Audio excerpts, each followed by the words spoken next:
असफलता से भी सीखने की कोशिश।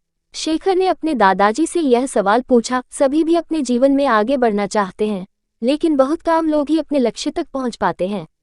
अगर अपने लक्ष्य तक पहुंचना है तो क्या करना चाहिए? शेखर स्नातक अंतिम वर्ष का छात्र है और प्रतियोगिता परीक्षाओं की तैयारी कर रहा है।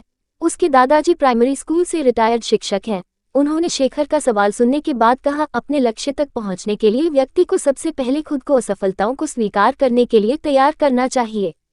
दादाजी का जवाब सुनने के बाद शेखर ने पूछा, मैं आपकी बात समझ नहीं पाया।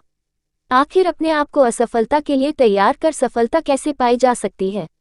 शेखर का सवाल सुनने के बाद दादाजी ने कहा, इस बात को मैं तुम्हारा ही उदाहरण देकर समझता हूँ।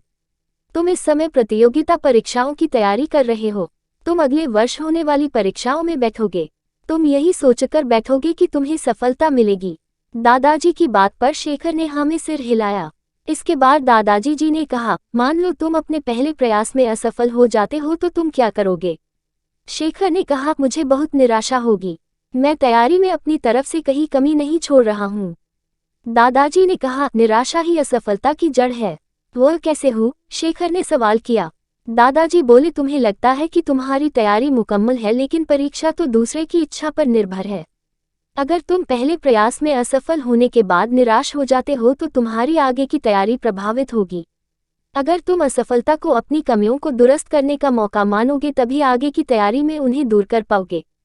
हर परीक्षार्थी यही सोचता है कि उसकी तैयारी पूरी है, लेकिन सफलता कुछ लोगों को ही मिलती है। ये वही लोग होते हैं जो अपनी असफलता से सीखते हैं और दूसरों की असफलता से भी सीखने की कोशिश करते हैं।